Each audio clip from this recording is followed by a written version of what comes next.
Nous avons vu que pour chaque navigateur, il y a un moteur différent pour interpréter votre code JavaScript.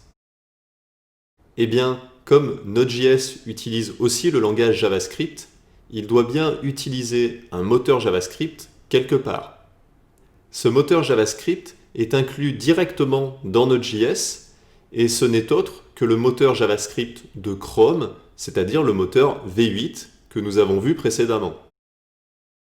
Et oui, lorsque Node a été créé, il a fallu pouvoir exécuter du JavaScript en dehors du navigateur et le fondateur Ryan Dahl de Node.js a eu la brillante idée de récupérer le moteur JavaScript le plus performant de l'époque, qui était le moteur JavaScript V8 inclus dans Chrome.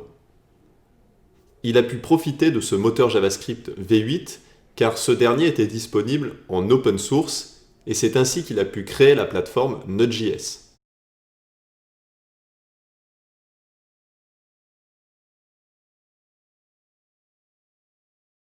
Exactement, vous avez tout compris. C'est pour ça que même si Node.js se situe côté serveur, eh bien, vous pouvez faire le lien entre les deux, puisque votre code JavaScript va être interprété par le même moteur d'exécution. Comme vous pouvez le constater, dans le navigateur, le JavaScript est interprété par le moteur de ce navigateur, qui est différent en fonction du navigateur. Et sur le serveur, le JavaScript est interprété par le moteur JavaScript V8 de Chrome, qui est inclus dans Node.js.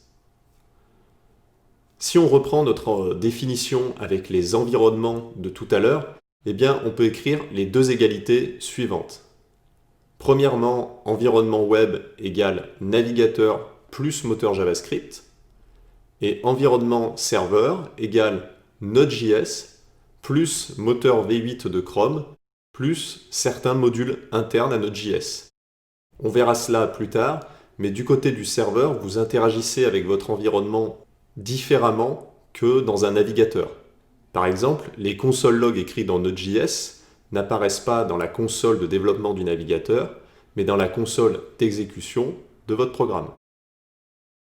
Pour certains, cela peut sembler normal, mais c'est quand même, je dirais, un peu nouveau que le même code, en fonction de l'environnement dans lequel vous l'exécutez, se comporte différemment.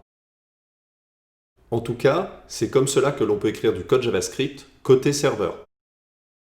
J'espère que tout cela ne vous paraît plus être de la magie noire et que vous commencez à y voir un peu plus clair.